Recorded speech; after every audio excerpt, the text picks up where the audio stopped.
कहीं कोई चुपचाप सपनों के परों पर उड़ जाता है, तो कोई खामोशी से दूसरों के दर्द को अपना बना लेता है। Lifelines of India. Lifelines of India में आइए सुने उन अनमोल किरदारों की कहानी जो सिर्फ नायक नहीं बल्कि हमारे जीवन के असली मसीहा हैं।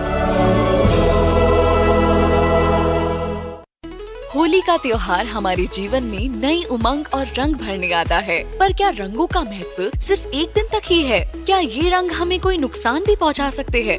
रंग हमारी दुनिया को सुंदर बनाते हैं, हमारे मूड, बिहेवियर और एफिशिएंसी पे गहरा असर डालते हैं। पर आजकल के कलर्स में हार्मफुल केमिकल्स जैसे लेड, मरकुरी और एस्बेस्टॉस होते हैं, जो स्किन इरिटेशन, रैशेस और एलर्जी के अलावा लॉन्ग टर्म प्रॉब्लम्स जैसे स्किन बर्न्स, पिगमेंटेशन और स्किन कैंसर का कारण भी बन सकते हैं। एक स्टडी के मुताबिक 30 से 35% लोगों को होली के बाद स्किन प्रॉब्लम्स होती हैं। Scary right? पर फिक्र मत कीजिए, रिलैक्स हो जाइए, क्योंकि आज हमारे साथ है मशहूर जनरल सर्जन और फिजिशियन डॉक्टर राम अवतार शर्मा जी।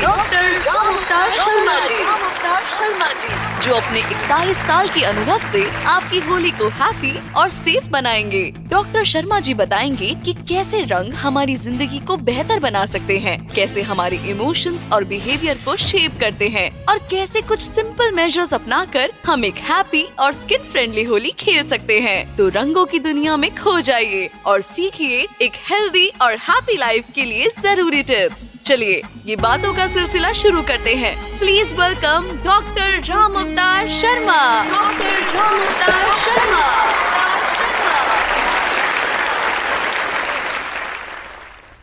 स्वागत है आप सभी बॉक्स एफएम के लिसनर्स का एक बार फिर से हेल्थ बॉक्स के इस शो में, जहां हमारे साथ स्टूडियो में मौजूद है डॉक्टर राम अवतार शर्मा सर। और आज का टॉपिक जो है वो बहुत ही ज़्यादा इम्पोर्टेंट है, क्योंकि होली की कलर्स का इफ़ेक्ट भी हम आज जानेंगे हमारे शरीर पर, और कैसे ये जो रंग हैं ये हमारे मूड पे, हमारी ओवरऑल पर्सनालिटी पे क्या क्या असर डालते हैं। क्योंकि रंग जो होते हैं ना वो सिर्फ हमारी दुनिया को सुंदर नहीं बनाते, हमारे इमोशंस, हमारे बिहेवियर को भी बहुत हद तक अफेक्ट करते हैं।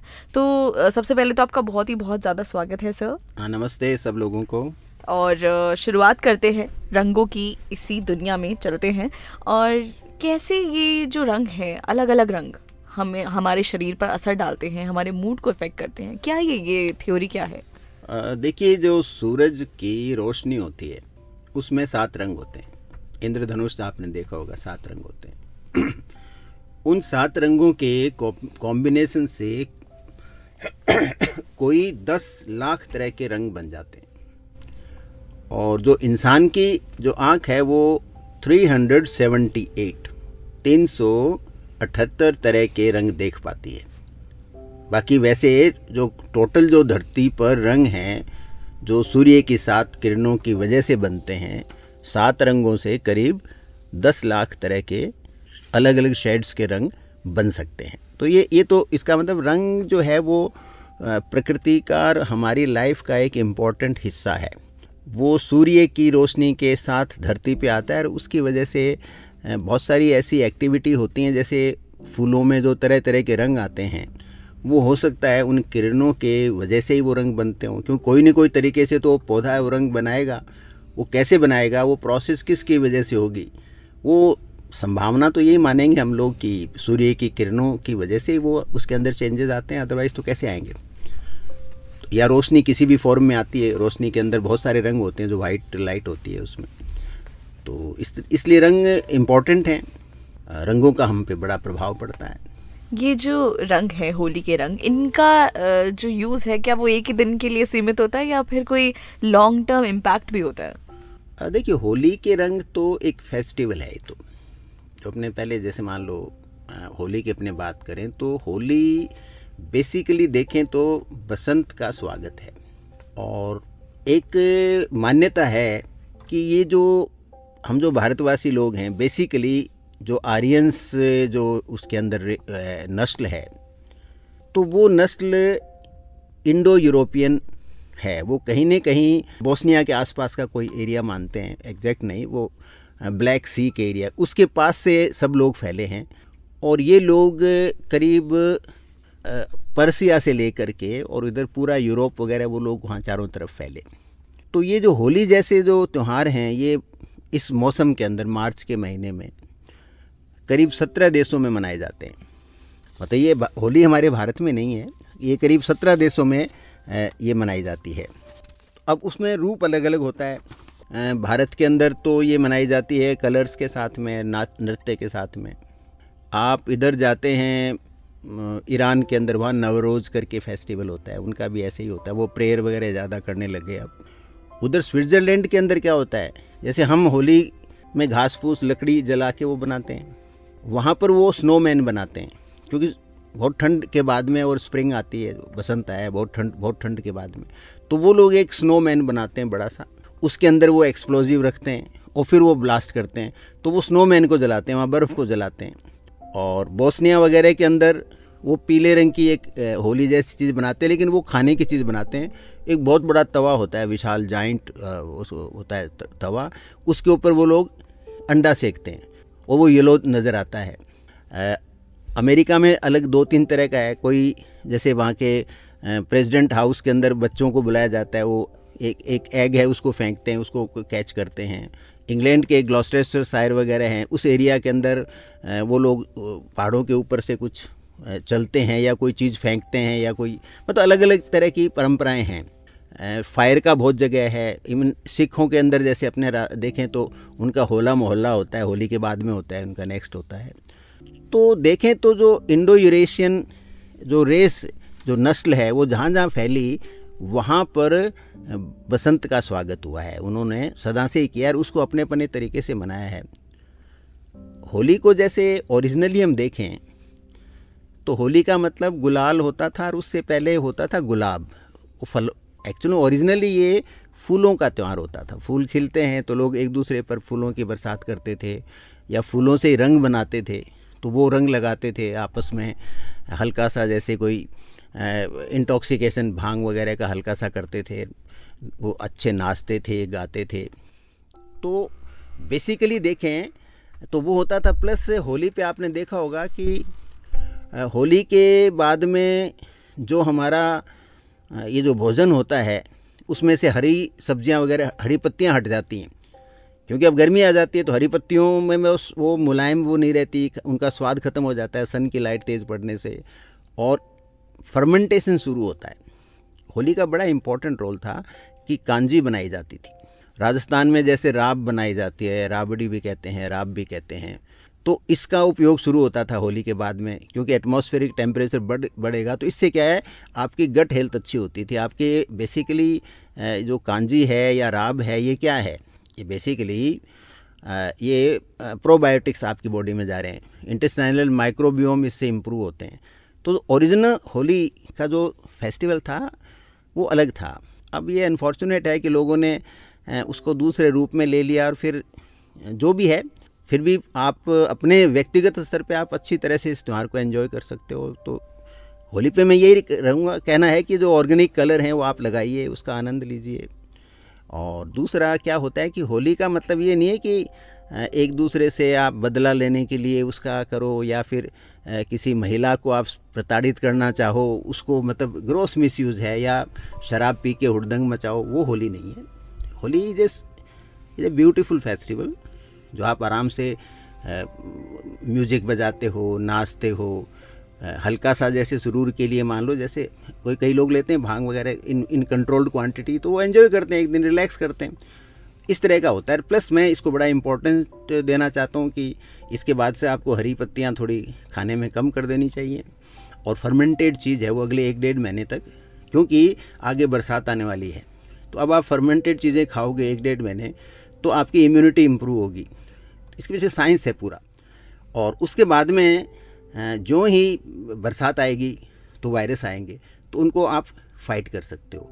तो जो इसके पॉजिटिव एस्पेक्ट हैं उसको हमें हाईलाइट करना चाहिए और उसको ही अपनाना चाहिए। दुर्भाग्य की बात यह है कि हम इन दोनों अच्छी चीज़ों को भूल गए और नेगेटिव चीज़ है वो हाईलाइट हो गई, और होली के नाम पे 10 तरह के नॉनसेंस जो है लोग करने लग गए। तो मेरा तो ये संदेश है कि आज से हरी पत्ते वाली सब्जियां कम खाओ, फर्मेंटेड कोई न कोई प्रिपरेशन आपके खाने में होनी चाहिए अगले 2-3 महीने। तो राजस्थान में जैसे रहने वालों के लिए कांजी है, साउथ वालों के लिए अपना फर्मेंटेशन है, और बाकी राब है, इस तरह की चीज़ें खाओ आप अगले जून तक, और क्योंकि जुलाई में बारिश आती है, उसके साथ ही वायरस का हमला होता है। आपने कभी देख लीजिए जून एंड में या जुलाई के मिड में बड़े बड़े वायरस आते हैं, तो उससे आपको प्रोटेक्शन मिल सकता है। ये बात आपने बहुत सही कही, क्योंकि होली का जो ओरिजिनल महत्व है वो तो बदला ही बदला है। रंगों का भी जो ओरिजिनल यूज़ था वो भी बदल गया है। जैसे मार्केट में आजकल सिंथेटिक कलर्स बहुत ज़्यादा आ गए हैं। कौन से ऐसे केमिकल्स हैं जो आप हमारे शरीर को सबसे ज़्यादा नुकसान पहुंचाते हैं? देखिए, आपका स्किन है, इसको आप ऑर्गन मानना शुरू करो। पहले तो जितनी वैल्यू आप अपने हार्ट को देते हो, आप अपने लंग्स को देते हो, आप अपने ब्रेन या किडनी को देते हो, उतना ही महत्व आप अपने हृदय को, आप इसकी स्किन को दीजिए। क्योंकि स्किन पहला बड़ा बैरियर है आपकी बॉडी में इन्फेक्शन रोकने के लिए। इससे बड़ा, क्योंकि इतना बड़ा आपका शरीर है, मान लो आपका 180, 140, 135 सेंटीमीटर का जो शरीर है, उसको ढके तो चमड़ी रहती है, तो चमड़ी अपने आप में एक ऑर्गन है। तो ये नहीं है कि इसके ऊपर आप कोई भी चीज़ लगा दो। कोई भी चीज़ जो स्टिक करती है, जो आप सिंपल साबुन लगाने से तुरंत वॉश नहीं होती, वो स्किन पे नहीं लगनी चाहिए। सीधा फंडा है, बहुत डिटेल में तो एनालिटिक हो जाएगा। अपने को सीधा रखना है कि हमें कोई भी चीज़ जो किसी के शरीर पर साबुन से नहाने के साथ या कोई बॉडी वॉश के साथ यदि वो हटती नहीं है, वो हमें नहीं लगानी है। और यदि हम लगाते हैं तो हम, वो सामने वाला है वो हमारा दोस्त नहीं, हम उसको अपना शत्रु मान रहे हैं, हम उसको नुकसान पहुंचाना चाहते हैं। ये आपके दिमाग में एक आना चाहिए, भावना आप में आनी चाहिए, लगाने वालों में। क्यों, जो जिसके लगाया जा रहा है वो तो हेल्पलेस है, तो जो लगा रहा है उसको मानना चाहिए कि मैं दुश्मनी निभा रहा हूँ या दोस्ती, क्योंकि अंग को नुकसान होगा। आपके हार्ट के यदि एक आर्टरी ब्लॉक होगी तो हार्ट की चाहे 5% भी एफिशिएंसी कम तो हुई ना। किडनी में कहीं छोटी सी भी आपने एक्स्ट्रा दवा खा ली, किडनी आपका 3% या 1% डैमेज हो गया, डैमेज तो हो गया ना, परफेक्शन तो खत्म हो गया। तो स्किन का क्यों नहीं होगा? Skin is an organ. Skin, आप स्किन को हटा के देख लीजिए, 2 दिन में मर जाता आदमी। 40-45% बर्न होते आदमी मर जाता है। 80% का बर्न का आदमी 24 घंटे में मर जाता है, 48 घंटे में मर जाता है। तो इट मीन्स स्किन हमारी जीवन के लिए असेंशियल है, ये बड़ा ऑर्गन है, ठीक है ना। तो इसकी रक्षा भी वैसे करनी चाहिए, आपको हार्म नहीं करना चाहिए किसी भी हालत में। यदि आप सामने वाले को अपना मित्र मानते हैं, आप चाहते हैं कि आप उससे प्रेम करते हैं, उसकी इज्जत करते हैं, यदि आप परमानेंट कलर लगाते हैं, तो मेरा तो पक्का मानना है कि मेडिकल लेवल पे आप उस व्यक्ति के हितैषी नहीं हो सकते, उसके रिश्तेदार नहीं हो सकते, उसको चाहने वाले नहीं हो सकते जी, ऑन मेडिकल ग्राउंड। अब आपकी भावनाएं क्या हैं, तो भावनाओं का जहाँ तक सवाल है, यदि मूर्खतापूर्ण भावनाएं हैं तो वो भावनाएं नहीं होती, वो स्टूपिडिटी होती है जी। अब इस स्टूपिडिटी से बचना ये तो आपका अपना निर्णय है। बट सर, बहुत से लोगों को ऐसा लगता है कि सेंसिटिव स्किन वालों को ज़्यादा खतरा है। हमारी स्किन तो मतलब हर मौसम के लिए ठीक है। क्या हर किसी को सिंथेटिक कलर से खतरा है? भाई कोई कहे कि वो साहब बड़ा बहादुर आदमी है, तो क्या उसके हार्ट अटैक नहीं होगा बहादुर आदमी होके? तो स्किन है, मैंने कहा स्किन एक ऑर्गन है, वो सेंसिटिव होगा तो उसको पता लग जाएगा कि भी मेरे नुकसान हो गया। जो सेंसिटिव नहीं है उनको पता नहीं है, लेकिन स्किन को तो नुकसान होगा जी, वो तो निश्चित होगा। तो क्या ऐसे मेजर्स हैं जो हमें होली खेलने से पहले लेने चाहिए हमारी स्किन के लिए? नहीं, आप होली खूब खेलो। एक तो ये हमें लोगों को जागरूक होना चाहिए कि हम वो कलर नहीं लगाएंगे जो नहाने में नहीं उतरे, एंड इजीली अवेलेबल हैं, ऑर्गेनिक कलर इजीली अवेलेबल हैं। गुलाल जिसको कहते हैं, आराम से लगाओ, क्या दिक्कत है उसके अंदर, उसको कोई मना नहीं करता, उससे नुकसान भी नहीं होता है। और फिर जो लोग कह दें कि भी मैं सेंसिटिव हूँ, तो उसको आप फोर्स क्यों करते हो? उसको हल्का सा तिलक लगा लो। बेसिक तो क्या है, होगा क्या, इस रंग लगाने के चक्कर में हुआ क्या है कि हमारा जो होली में था ना, जो नृत्य और गायन और जो ढोल और डफ और जो मंजीरे होते हैं बजते हैं, वो तो हमने ख़त्म ही कर दिए। हम तो हल्ला गुल्ला करने लगे, वैसे एक ऐसे लगे गुंडों की फौज आ गई हो। वो फीलिंग क्यों आए? असेंस तो आप बसंत का स्वागत कर रहे हो, तो बसंत का स्वागत क्या होगा कि आप घर में आए लोगों को फर्मेंटेड चीज़ पिलाओ, जैसे कांजी पिलाओ, आप इस तरह की चीज़ें पिलाओ उसको, जिससे वो शुरुआत हो, उसको एहसास हो। और उसके अलावा आप अच्छे नाचो, अच्छे गाओ, और फिर हल्का सा रंग एक माहौल बनाओ। तो वो रियल एसेंस तो वो, ये आनंद तो उसी में आएगा। इसमें तो पैनिक है, आप सामने वाले को डरा देते हो, और खुद एक तरह से एक हिंसक जो आप में प्रवृत्ति हो गई।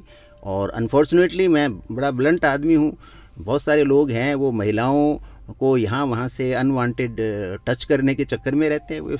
ये सच है और हम रोज़ाना देखते हैं चारों तरफ, और इसके अगेंस्ट आवाज़ उठनी चाहिए। जो भी समाज के जो इस मामले में एक्शन ले सकते हैं उनको ये बात बोल के कहनी चाहिए कि ये नहीं चलेगा जी। और यदि हम हिम्मत से उसको रोकें तो चीज़ रुकती है जी, लेकिन आवाज़ तो उठानी पड़ेगी जी। छूने के लिए रंग लगाना बिल्कुल ठीक नहीं, रंग लगाने के लिए छू आप जरूर सकते हैं।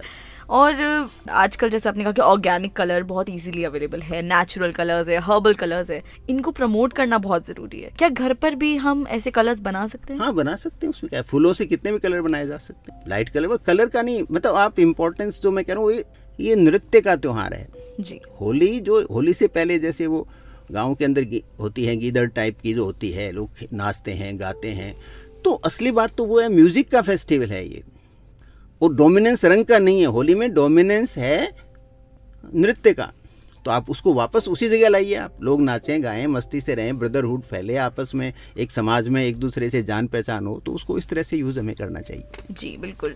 बहुत से लोगों को होली के कलर्स से रेस्पिरेटरी इश्यूज भी हो जाते हैं। खूब होते हैं। क्या वजह है इसकी और किस तरह के इश्यूज वो फेस करते हैं? नहीं, जो सेंसिटिव होते हैं उनको तो देखो, जैसे एस्थमा है या जिनके रेस्पिरेटरी एलर्जीज हैं, यदि वो कहते हैं तो उनको रंग नहीं लगाना चाहिए। ज़्यादा या आपको स्नेह हो तो एक तिलक लगा दो, क्योंकि आप उसको नुकसान पहुंचा रहे हो और कई बार नुकसान बड़ा हो सकता है, तो इसलिए वो तो बिल्कुल इनको अवॉइड करना चाहिए। इवन ऑर्गेनिक भी, क्योंकि उनके दो पार्टिकल से वो एलर्जी हो जाती है। तो आप जिसको स्नेह रखते हो, जिससे जो आपका अपना आप मित्र सर्किल में या रिश्तेदार मानते हो, तो उसको मैं नहीं सोचता कि आप तकलीफ़ में डालने से कोई बहुत बड़ा काम कर रहे हो, वो नेगेटिव काम है उस तरह। जी। बहुत सारे लोगों को skin irritation, skin allergies, rashes भी होते हैं होली के कलर से। तो फर्स्ट स्टेप जो हमें लेना चाहिए, जैसे हमें लगे कुछ गलत हो रहा है स्किन पे आफ्टर प्लेइंग होली, क्या मेजर होना चाहिए? नहीं, मेजर तो उसको वॉश करने का होता है। देखिए, जो कलर लगे पहले उसको आप वॉश कर लीजिए, और यूजुअली वॉश करने से ठीक हो जाता है, वरना कोई थोड़ी बहुत एंटी एलर्जिक ले लीजिए। कोई रेयरली आपको डॉक्टर के पास जाना पड़ता है, इन जनरल ज़रूरत नहीं पड़ती। लेकिन जो नुकसान होता है वो लंबे टाइम में होता है। इसमें तुरंत नुकसान नहीं होता है, लंबे टाइम में होता है। धीरे धीरे बताओ, आपने स्किन के अंदर वो कलर पड़ा रहता है, महीनों ही हटता नहीं है, कई बार वो फिर आपके नुकसान करता है धीरे धीरे। ऐसे भी कलर्स होते हैं जो महीनों नहीं हटते? कई लोगों के मिलते हैं, अब तो फिर भी कम हो गए। आज से 10-15 साल पहले जाते हैं तो बहुत ही वो अलग अलग अजीबोगरीब नाम उनके रखते थे, वो कलर उतरता ही नहीं था, महीनों ही नहीं उतरता था लोगों के। एक पदार्थ भी होता है ग्रीस, जैसे ग्रीस कहते हैं टाइप का, वो बहुत नुकसान वाला है जी, जिसे अक्सर आजकल के बच्चे बहुत इस्तेमाल करते हैं, वो यूथ बिल्कुल जो गलत है वो बिल्कुल गलत। जी। क्या इसके दुष्प्रभाव और किस हद तक पहुंच सकते हैं? स्किन इरिटेशन पे बात होगी। स्किन इरिटेशन के अलावा ये अंदर जाके ग्रीस वगैरह तो क्या है कि आपके ऑर्गन में जा सकते हैं, किडनी को, लंग्स को, उनको डैमेज कर सकते हैं, और आपके इम्यून रेस्पॉन्स को डिस्टर्ब कर सकते हैं। तो कई बार ट्रिगर हो जाते हैं, जो इम्यून डिजीज़ जो डोरमेंट पड़े हैं वो ट्रिगर हो जाते हैं, तो आदमी काफ़ी तकलीफ में जा सकता है। आपके पास कई ऐसे पेशेंट्स आते होंगे जो आफ्टर होली इफेक्ट से जूझ रहे होते हैं? हाँ, जब मैं प्रैक्टिस करता था काफ़ी आते थे। होली के बाद में एस्थमा में काफ़ी वृद्धि हो जाती थी, एस्थमा और स्किन डिजीजेज के अंदर काफ़ी वृद्धि होती थी। हालांकि अब सुधार तो हो रहा है इसमें, ऐसा नहीं है पहले जितना नहीं है, पहले से काफ़ी बेटर हो रही हैं चीज़ें, लेकिन और बेटर होनी चाहिए। और मैंने कहा ना, संगीत की तरफ ज़्यादा होना चाहिए, आपका नाच गाना इस तरह की चीज़ है ना, वो होना चाहिए डोमिनेंट। जो इसका जो आप एक फेस्टिवल मना रहे हो, और हमें इस भावना को रखना चाहिए कि ये स्प्रिंग का, ये बसंत का स्वागत है, तो आपका मूड है वो बसंती रहना चाहिए। यानी कि होली का जो एसेंस है, जिस तरह से वो उसका ओरिजिनल महत्व है, उसे उसी तरह सेलिब्रेट करना चाहिए। ये जो हुड़दंग हल्ला जरूरत नहीं है, बिल्कुल भी जरूरत नहीं है, उसकी जरूरत नहीं है। उससे स्ट्रेस पैदा होता है, वो स्ट्रेस पैदा करोगे तो फिर वो फेस्टिवल थोड़ी रह गया। चारों तरफ त्योहारों पे आज हर जगह पुलिस खड़ी होती है, पुलिस की गाइडेंस में, एडमिनिस्ट्रेशन की गाइडेंस में। ऐसा क्यों हो? त्योहार मनाने की चीज़ है। त्योहार एक व्यक्तिगत आपकी अपनी एक जो आपके लिमिटेड लोगों के बीच में कम्युनिकेशन का एक तरीका होता है, तो उसको उस तरीके से मनाया जाना चाहिए, और उससे आपको आनंद भी ज़्यादा आएगा और बिना बात के तनाव भी पैदा नहीं होंगे। बहुत जो मेजर वजह है इस चीज़ की कि ये गलत तरीके से जनरेशन टू जनरेशन पास हुई जा रही है, इसका मेन कारण है कि लोग अवेयर नहीं है, लोगों को पता ही नहीं है इसके दुष्प्रभाव क्या है। जानकारी का पता नहीं है, बड़ा कारण तो जानकारी का पता नहीं होता है। दूसरा क्या है कि देखिए, हर समाज में अक्रॉस द वर्ल्ड आप जाओगे तो करीब 10% लोग ऐसे होते हैं कि वो हर बेहतर चीज़ को ख़राब बनाने की क्षमता रखते हैं, और वो इस फिराक में रहते हैं कि कोई मौका मिले हम कोई न कोई उसका मिसयूज़ करें। और ये सदा से ही होता रहा है और आगे भी होता रहेगा। तो उन लोगों को हमें थोड़ा थोड़ा नेगलेक्ट करना सीखना पड़ेगा, उनके प्रभाव में नहीं आना है। और वो होते हैं, उनको वो अनअवॉइडेबल है, वो लोग ज़्यादातर मामलों में प्रभावशाली होते हैं। क्योंकि जो बाकी जो न्यूट्रल होते हैं, तो न्यूट्रल लोगों का कोई एसोसिएशन नहीं होता है। न्यूट्रल तो न्यूट्रल होता है, उनका कोई समूह नहीं होता, उनकी कोई संस्था नहीं होती। और जो लोग एग्रेसिव होते हैं, उनके अपने हिडन इंटरेस्ट होते हैं, तो उनका एक पूरा झुंड बन जाता है। तो वो फिर चीज़ों को कंट्रोल करने लग जाता है, क्योंकि उनके पास एक पावर हो जाता है, एक शक्ति हो जाती है, समूह की शक्ति हो जाती है उनके पास। इससे पहले कि हम आगे बढ़े, मैं चाहती हूँ कि आप हमारे लिसनर्स को बताएं कि आपके अकॉर्डिंग अभी तक आपने जो बताया, संक्षेप में एक परफेक्ट होली, एक हेल्दी होली कैसी होनी चाहिए? आपको फर्मेंटेड खाना खाइए, जो भी चीज़ें हैं, पीने की चीज़ें फर्मेंटेड चीज़ लीजिए, थोड़ा सा आनंद वगैरह भी ले सकते हो लाइफ का। कोई हल्का इंटॉक्सिकेशन हो, जिसमें जो कि बिल्कुल मेडिकली लेवल के अंदर हो, वो हो सकता है। फिर बाद में नृत्य है और मौज मस्ती है और ऑर्गेनिक कलर हों। एंड मुझे लगता है कि अभी समय आ गया कि हम घरों में सब जगह फूल लगाएं, तो फ्लावर से स्वागत हो। तो फ्लावर को देखने से ही आपके मन में बड़ा एक अलग फीलिंग आती है। तो रंगों की जगह फूल ले लें तो मेरी समझ में बेहतर रहेगा, क्योंकि यदि फूल इस लेवल पे हम प्रोक्योर करना चाहते हैं तो फिर हम फूल लगाएंगे भी। घर घर में लोग फूल लगाएंगे होली से पहले, तो एक माहौल ही दूसरा हो जाता है जी। बहुत सी जगहों पर फूलों की होली खेली जाती है। तो वो हो तो फिर एक क्या है कि उस आप फूल लगाओगे ना बाद में होली के लिए, तो आपका आप में क्रिएटिविटी आएगी, आपके घर के कोने कोने में जीवन खिलने लग जाएगा। और जीवन के बीच में जब आप रहोगे तो आपकी अपनी जीवंतता भी बढ़ेगी और आपका जीवन है शायद वो थोड़ा लंबा भी होगा। दोनों संभावनाएं हैं इसमें। जी। बॉक्स एफएम पर इस समय आप सुन रहे हैं डॉक्टर राम अवतार शर्मा सर को, और आप उनसे जुड़ने के लिए कॉल कर सकते हैं 7339990969 पर। अपना सवाल पूछ सकते हैं। बॉक्स एफएम का चैट बॉक्स अवेलेबल है, उसमें अपना नाम और मैसेज आप छोड़ सकते हैं। हम बातचीत का सिलसिला आगे बढ़ाएं, इससे पहले लेते एक छोटा सा ब्रेक के बाद वापस आके जानेंगे कलर थेरेपी पे चर्चा। क्या रंगों के और दुष्प्रभाव हो सकते हैं, क्या क्या इसके कॉम्प्लिकेशंस हैं, कैसे इसका यूज़ होना चाहिए, स्किन की प्रोटेक्शन के लिए आप क्या क्या कर सकते हैं। लेकिन अभी थोड़ा वक्त है, सब्र करो, ये गाना एंजॉय कीजिए। वापस आती हूँ एक छोटे से ब्रेक के बाद। स्वागत है आप सभी का एक बार फिर से इस खास शो में जिसका नाम है हेल्थ बॉक्स, और हमारे साथ मौजूद हैं स्टूडियो में डॉक्टर राम अवतार शर्मा सर। हम बात कर रहे थे कलर थेरेपी पर, स्किन को लेके जो प्रोटेक्शन की बातें हैं, क्योंकि होली है, होली के जो कलर से इफेक्ट होता है, केमिकल से जो इफेक्ट होता है स्किन पे, उस पर हम बात कर रहे थे। होली वाला जो हमारा सेगमेंट है उससे आगे बढ़ते हैं और अब बात करते हैं कि स्किन प्रोटेक्शन के लिए क्या क्या चीज़ें ज़रूरी है। आपने कई बार गौर किया होगा कि अक्सर क्रिकेटर्स जब ग्राउंड पे होते हैं तो उनकी स्किन पे भी अलग अलग तरीके कलर्स लगाए जाते हैं, जो एक फॉर्मेट होता है किसी भी गेम का। वो कलर्स का क्या इफेक्ट होता है? देखिए, जो क्रिकेटर कलर लगाते हैं वो होता है एक्चुअल में सनस्क्रीन होता है। क्यों, खुले ग्राउंड में रहते हैं तो वो सन स्क्रीन के रूप में कि भी सन का जो इफेक्ट आता है वो स्किन पर ज़्यादा नहीं पड़े, उस सन बर्न नहीं हो जाए उनके। अब वो तो चूँकि क्रिकेटर हैं और पूरे इन्फॉर्म्ड हैं। अब कई लोग क्या होता है कि घरों में महिलाएं होती हैं, जैसे वो भी सनस्क्रीन लगाने लग जाती हैं। और मैं कई ऐसे लोगों को जानते हैं जो घर में भी रहती हैं फिर भी सनस्क्रीन लगाए रहती हैं। तो एक तो ये इतना सनस्क्रीन लगाना ज़रूरी नहीं होता है, क्योंकि बहुत सारी सनस्क्रीन हैं वो ये अपने केमिकल बेस्ड होती हैं। तो केमिकल बेस्ड सनस्क्रीन कम लगानी चाहिए, क्योंकि वो कई बार स्किन इरिटेट होती है और ज़रूर से ज़्यादा लगाने पर वो आपके जो लेटर ऑन आपके फेस पे रिंकल्स भी पैदा कर सकती हैं, पिगमेंटेशन भी हो सकता है उनकी वजह से। और कई बार जो है वो आपकी स्किन को काफ़ी परमानेंटली डैमेज भी कर देती हैं।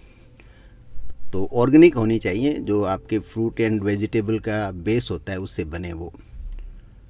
व्यक्तिगत तौर पे आई विल एडवाइस कि जहाँ तक पॉसिबल हो, जो फिजिकल बैरियर होता है ना वो सबसे सेफ़ है, उसका जीरो साइड इफ़ेक्ट है।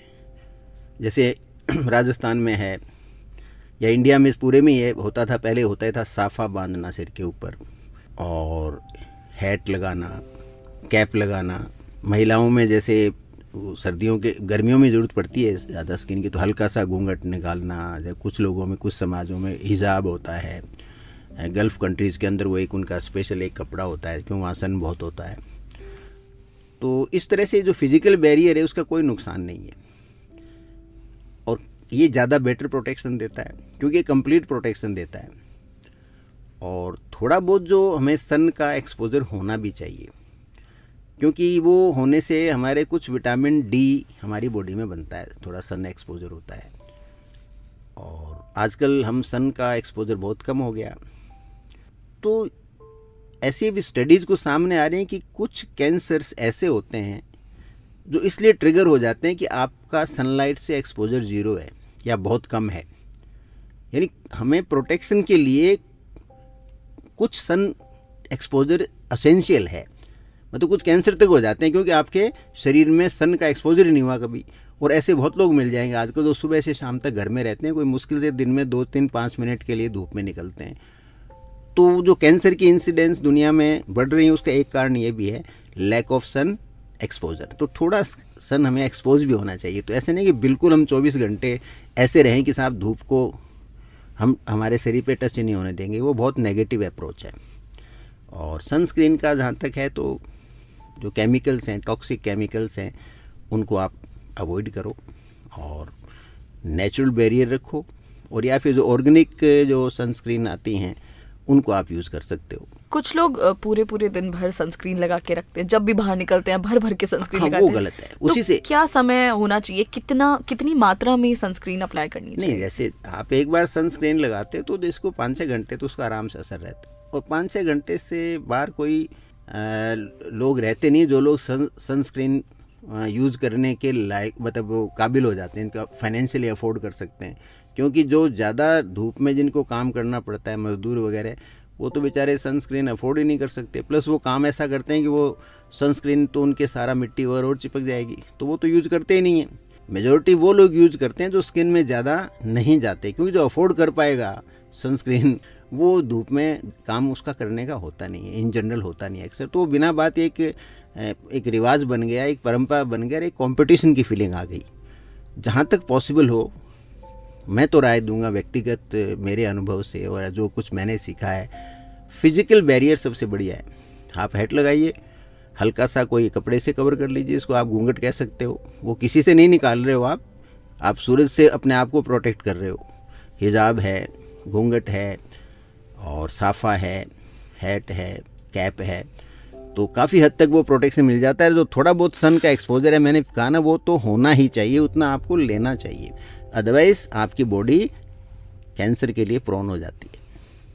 कहीं ना कहीं मुझे लगता है सोशल मीडिया का भी बहुत बड़ा रोल है इसको प्ले करने में। मैंने कहीं पढ़ा था कि आप घर में भी सनस्क्रीन लगा के रखिए क्योंकि सूरज की किरणें वहाँ भी आप तक पहुँच जाती है। नो, सूरज की किरणें आपको नुकसान नहीं करती हैं, उसमें होता है यूवी रेज, स्किन को वो डैमेज करती हैं। सारे सन की, जैसे सुबह शाम का सूरज कभी भी आपको डैमेज नहीं करेगा। सूरज उगने के 3 घंटे बाद में यूवी रेज आती हैं, सूरज छिपने के 3 घंटे पहले यूवी रेज वापस गायब हो जाती हैं। वो सबसे स्लो चलने वाली रेज होती हैं सन की, और वही बर्न करती हैं। जो जंगलों में आग लगती है, या अपने जैसे कई बार सूरज में एक शीशा डाल के और वो कप उस पर पेपर पे डालते हैं, आग लग जाती है, वो सब यूवी रेज की वजह से। कारों में आग लगती है, ये जो भी शीशे क्रैक हो जाते हैं विंडशील्ड के, कारों के, वो सब यूवी रेज की वजह से हैं। तो यूवी रेज से आपको प्रोटेक्ट करना है, लेकिन यूवी रेज से ही विटामिन डी बनता है, इसलिए सुबह शाम की धूप में विटामिन डी नहीं बनेगा। सूरज उगने के 3 घंटे बाद की धूप में ही विटामिन बनेगा, और सूरज छुपने के 3 घंटे पहले की धूप में सनलाइट से विटामिन डी नहीं बनता है। सनलाइट में जो यूवी रेज हैं उनसे बनता है। जैसे अभी मेरे पास एक आए थे, उनका सा हम तो मशरूम खाते हैं, तो हमारे तो उसमें विटामिन डी खूब होता है। मशरूम में विटामिन डी नहीं होता, विटामिन डी का प्रिकर्सर होता है, उसका रॉ मटेरियल होता है। यदि आपको मशरूम से विटामिन डी लेना है तो सुबह 9:30-10 के आसपास आधा घंटा के लिए उस मशरूम को आपको धूप में रखना होगा। आधा घंटा में उसका जो इनएक्टिव विटामिन डी है, निष्क्रिय विटामिन डी है, वो सक्रिय हो जाएगा, एक्टिव हो जाएगा, और वो आपकी बॉडी में काम आएगा। और यूरोप वगैरह में, यूएसए वगैरह में, वेस्टर्न वर्ल्ड सारे में ही हर मशरूम को यूवी रेज के थ्रू पास होना पड़ता है, सो दैट उसके अंदर विटामिन डी एक्टिव हो जाए और वो हमारे लिए अवेलेबल हो जाए। Otherwise it is not available to us. Vitamin D का रॉ मटेरियल है लेकिन हमारे कोई काम का नहीं है। तो इसलिए there are finer things in life, वो हमें जानना चाहिए। हम क्या ग्रोस, आपको सोशल मीडिया पे तो ग्रोस मिलेगा। सोशल मीडिया पे कोई बहुत नॉलेजेबल आदमी आके अपनी बात थोड़ी कह सकता है, क्यों? उसमें समय लगता है, उसको समझाने में, उसके फंडामेंटल्स को बताने में 1-1 घंटे का टाइम लगता है। जैसे आज हम एक सब्जेक्ट पे टॉक कर रहे हैं, तो उतनी सोशल मीडिया में तो 2 मिनट में दे रहे हैं। वो इंटरेस्टेड ग्रुप हैं, उनको तो अपना नंबर, कितने फॉलोवर्स हैं वो इंक्रीज़ करना है, उसको आपकी सेहत थोड़ी, वो तो कमर्शियल वेंचर है एक तरह से उनका, और आप उसमें ट्रैप हो जाते हो।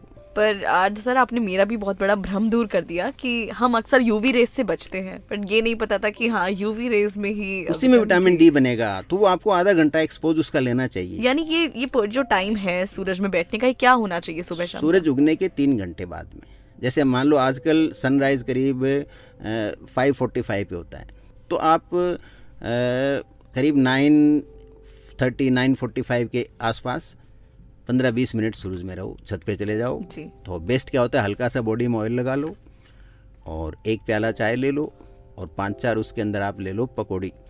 थोड़ा फैटी फूड खाना चाहिए हल्का सा, वो खा के आप आधा घंटा आप वहाँ रहिए, आधा घंटा बाद में आप नीचे आ जाइए। जो मेल होते हैं अपनी शेविंग करते हैं सुबह, तो वो आप छत पे चले जाइए या जहाँ धूप निकले वहाँ बैठ जाइए और सिर्फ बनियान और शॉर्ट्स पहनिए। जो स्किन का, क्योंकि 45 से 65% बॉडी है वो एक्सपोज होनी चाहिए सनलाइट से, तब आप में वो विटामिन डी बनेगा। कपड़ों के थ्रू विटामिन डी नहीं बनता है, क्योंकि आजकल हमारे जो भी कपड़े हैं वो यूवी रेज को रिफ्लेक्ट कर देते हैं, अंदर आने नहीं देते। एक कोई हमारे नोन डॉक्टर थे, वो अक्सर कहा करते थे कि पीट करके सूरज को बैठना चाहिए, कभी भी फेस पे धूप नहीं पड़नी चाहिए। ये फेस में वो फेस का डिस्कलर हो जाता है ना, इसकी वजह से। अच्छा, मतलब ऐसा कुछ इसका साइंटिफिक नॉलेज है कि नहीं, वो नहीं होता है। फेस के ऊपर फिर वो पिगमेंटेशन हो जाएगा, डार्क हो जाएगा फेस बिल्कुल, वो उसकी वजह से बर्न हो जाएगा ना, सन बर्न हो जाएगा।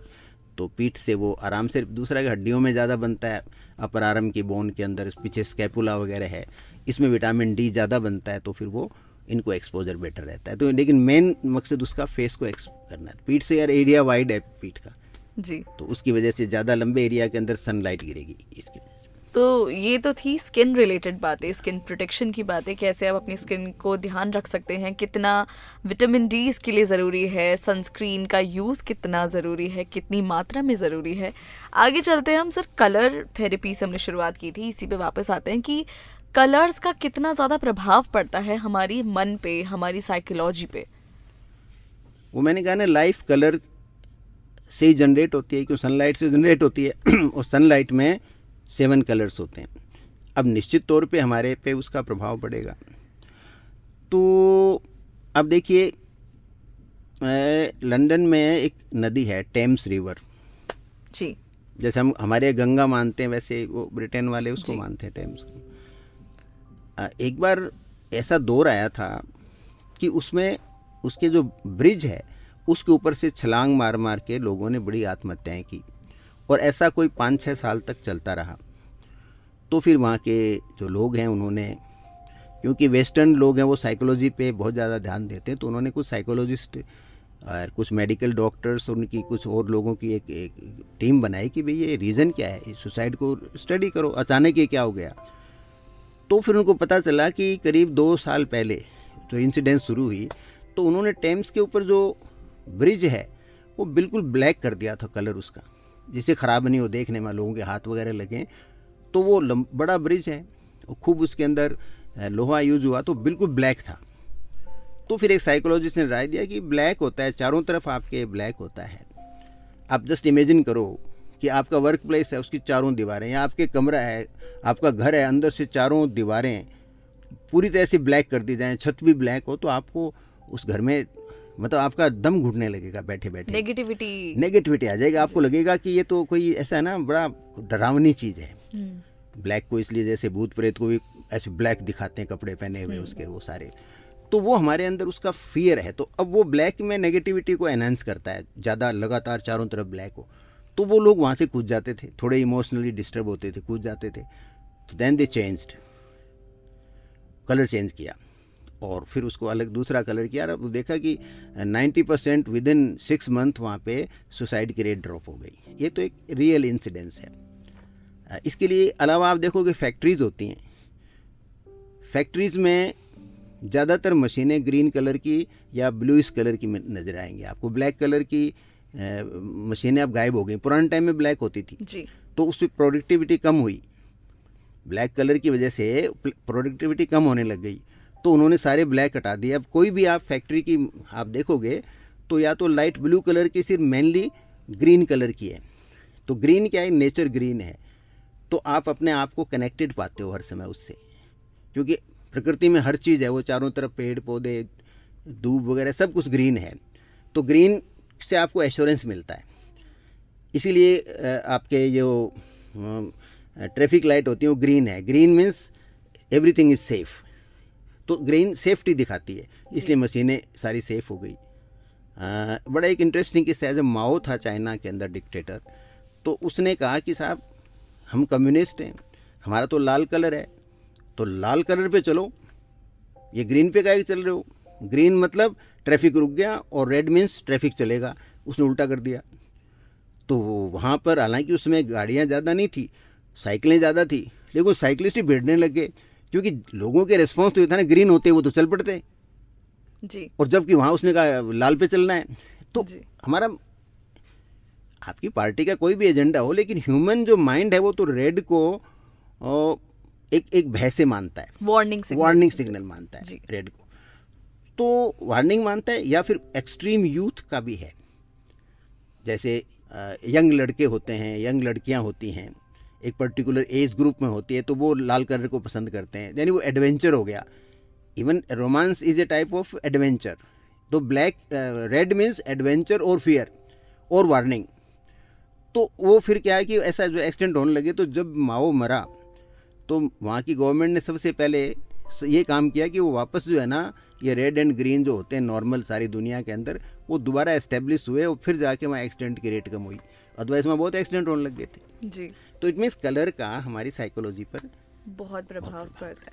यानी ये बात सच है कि ब्लैक कलर जो है वो नेगेटिविटी को अट्रैक्ट करता है और मतलब एब्जॉर्ब करता है। हाँ, वर्क प्लेस पे या कोई आपके जो जनरल जो कॉमन प्लेसेज हैं जहाँ बहुत लोगों का आना जाना हो, वहाँ पर ब्लैक कलर है, उससे नेगेटिविटी रिफ्लेक्ट होती है, थोड़ा डिप्रेशन का सा माहौल बनता है। इसलिए घरों में आप कहीं पर भी देखो, ऑफिसेज में देखो, कोई होटल्स रेस्टोरेंट में आपको ब्लैक कलर कहीं नहीं मिलेगा जी।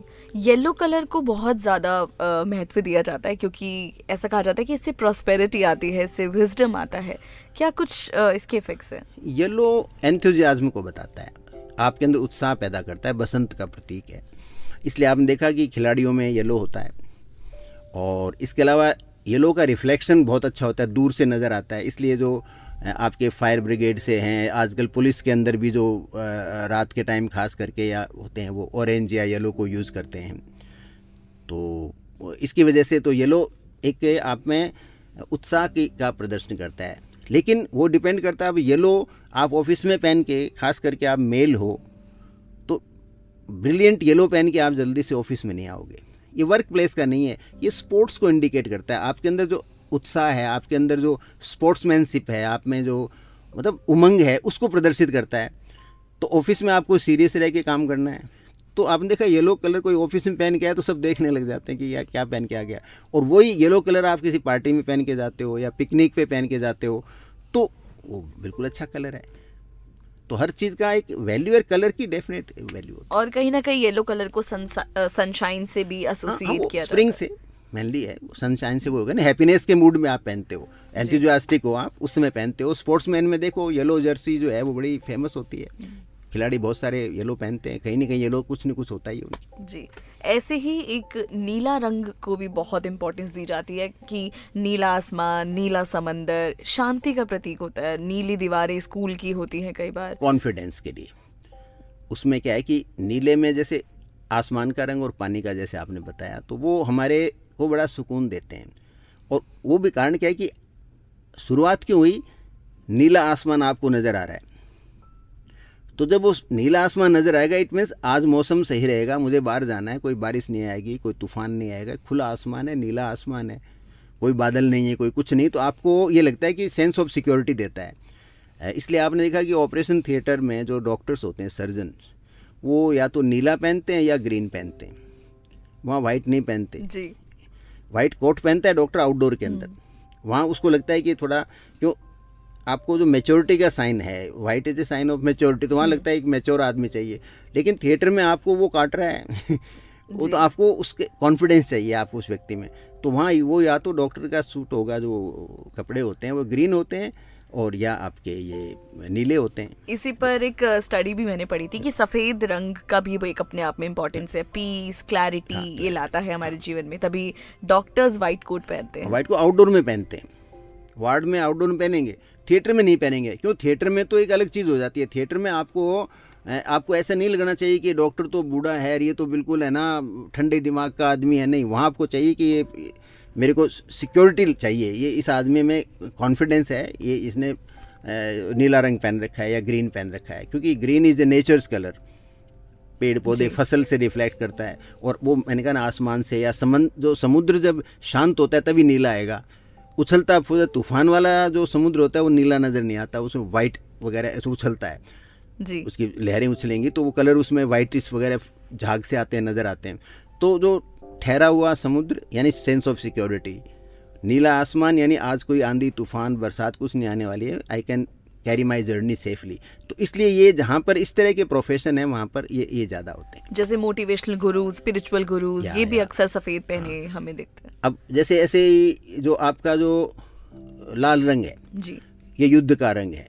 आपने देखा पुराने टाइम में जो भी राजा होते थे तो उनके जो झंडे होते थे उसमें कहीं ना कहीं लाल जरूर होता था जी। उनके ड्रेस में भी कहीं ना कहीं एक आधी पट्टी लाल की जरूर होती थी। तो जो रेड कलर है वो एग्रेशन भी बताता है, बहादुरी को भी इंडिकेट करता है, लेकिन सीरियसनेस कम होती है, एग्रेसिव लगेगा, एग्रेसिव है व्यक्ति। इसलिए ऑफिस के अंदर बहुत ब्रिलियंट रेड पहन के नहीं आते लोग, अगेन वर्क प्लेस पे नहीं पहनते हैं इन जनरल, कोट वगैरह के नीचे भले पहन लो, लेकिन डायरेक्ट वो नहीं पहन के आते हैं ब्रिलियंट रेड या ब्लड रेड जिसको कहते हैं, वो लोग ऑफिस में यूजुअली पहन के नहीं आते हैं।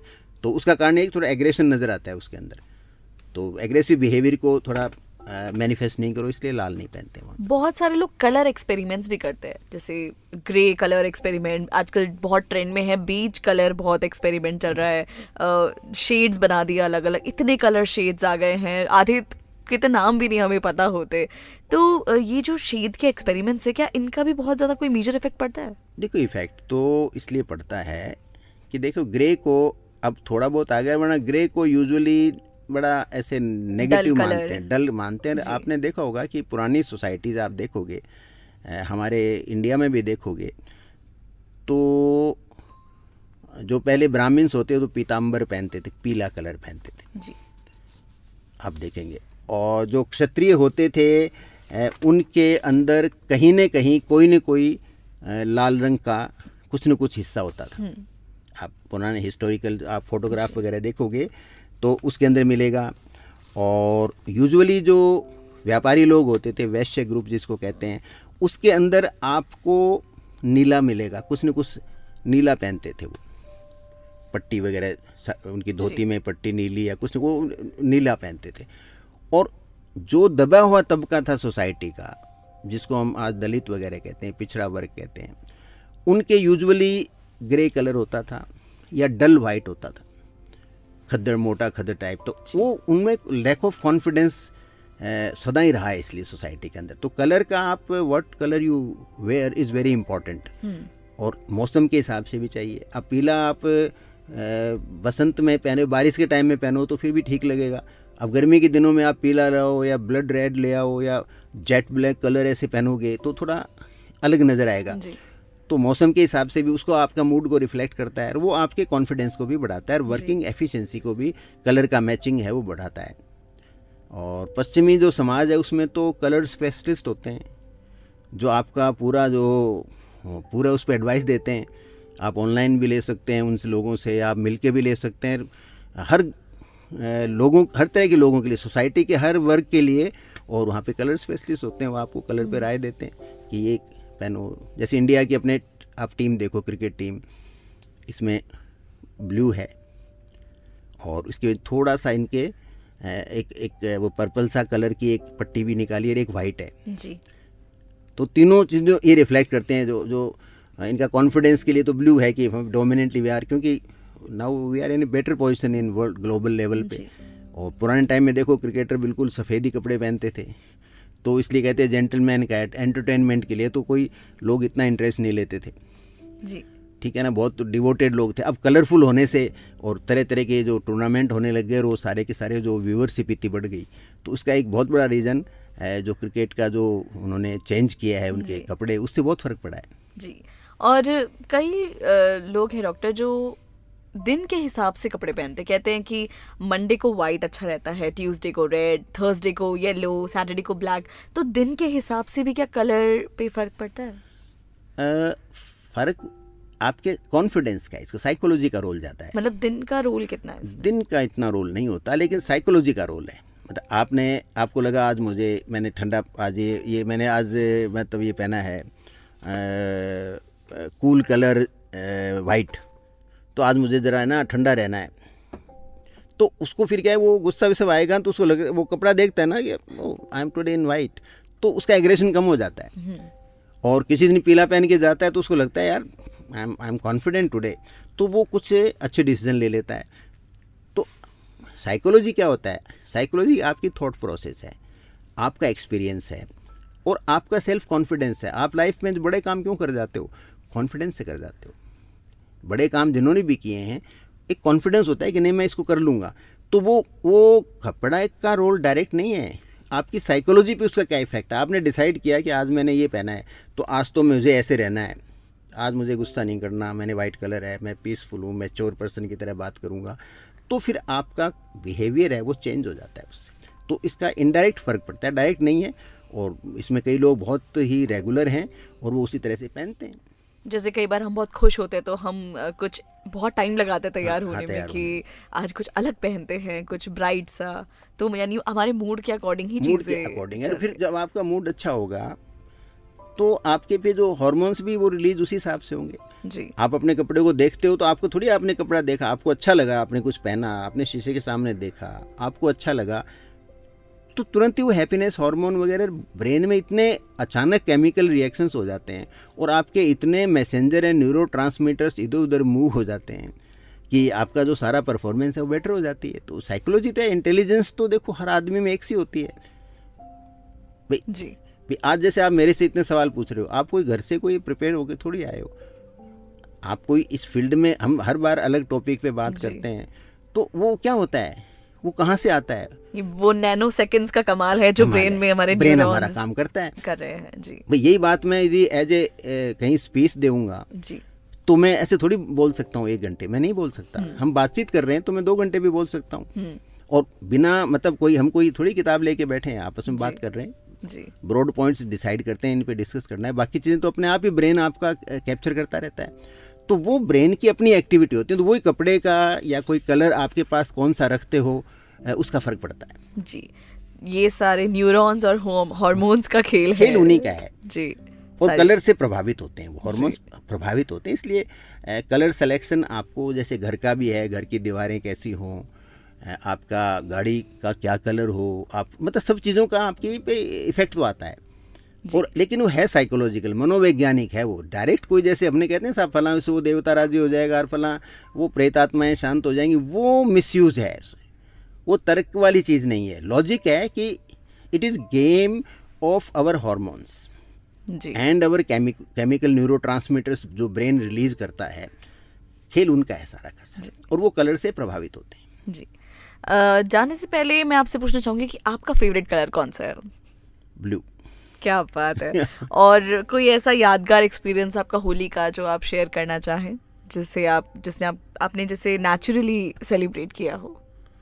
नहीं, मैं तो यूजुअली, हमारा जो ग्रुप है उसमें हम लोग सदा नेचुरल तरीके से ही करते हैं। कोई एक आधी बार कभी इंसिडेंस हुआ होगा, कोई ऐसे आ गया आदमी जो बहुत ज़्यादा एबनॉर्मल कलर लगा दे, बाकी तो जो हम तो म्यूज़िक, डांस और उसी में सब एंजॉय करते रहते थे। और अब तो खैर लिमिटेड लोग आते हैं, अब वो सोशल लाइफ है वो अनफॉर्चुनेटली हमारे यहाँ उतनी मजबूत रही नहीं, अदरवाइज़ तो होली का हमने तो आनंद ही लिया है जी। हमारे लिसनर्स के लिए कोई स्पेशल मैसेज आप देना चाहें, कलर्स के लिए भी, स्किन प्रोटेक्शन के लिए भी और थेरेपी से रिलेटेड भी? देखिए, मेरा ये मानना है कि आप यदि खुश हो तो खुश नज़र भी आने चाहिए, आप सक्सेसफुल हो तो सक्सेसफुल नज़र भी आने चाहिए। मैं नहीं कहता कि कोई बहुत सारे आपको तरह तरह के कपड़े पहनने चाहिए या कोई बहुत उस पर एक्सपेंस करना चाहिए, लेकिन फिर भी यदि आप कुछ भी पहनते हैं तो उसके पीछे थोड़ा सा लॉजिक होना चाहिए, थोड़ा बेटर कॉम्बिनेशन होना चाहिए। और आप जैसे हैं तो लोगों को ऐसे नज़र तो ज़रूर आना चाहिए कि भी here is a person, presentable आपको होना चाहिए। उसका बड़ा प्रभाव पड़ता है, आपके व्यक्तित्व का चारों तरफ प्रभाव पड़ता है। हमें हमारे व्यक्तित्व को लगातार रिफ़ाइन करते रहना चाहिए, ये हमारे बस में है। और हम व्यक्तित्व को रिफ़ाइन करते हैं तो हमारे विचार हैं और हमारी जो सोचने की क्षमता है और जीवन को लेके हमारा जो दर्शन है वो अपने आप ही रिफ़ाइन होता है। तो हर चीज़ का हमें लाइफ में ध्यान तो रखना ही चाहिए। जी, बहुत बहुत धन्यवाद डॉक्टर आपका कि आपने ये इतनी इंसाइटफुल इन्फॉर्मेशन हमारे साथ शेयर करी। और अब से मैं भी प्रण लेती हूँ और सारे लिसनर्स आप भी ये प्रण लीजिए कि अगली बार से जब भी हम होली मनाएं तो इन बातों का ज़रूर ध्यान रखें, अपनी स्किन से भी खिलवाड़ ना करें और अपने जो लव्ड वंस हैं, क्लोज्ड वंस हैं, उनके साथ भी गलत ना उनको करें, नुकसान तो नहीं पहुंचाएं किसी भी हालत में, अनइंटेंशनली भी ना पहुंचाएं। तो आज का ये सेशन यहीं ख़त्म होता है, मिलेंगे अगले सैटरडे और एक नए टॉपिक के साथ, नए विषय पर हम अपनी नॉलेज को और भी ज़्यादा स्ट्रॉन्ग करेंगे। अभी के लिए आपसे लेते हैं अलविदा, मिलते हैं अगले Saturday. Tata bye bye, I will be back.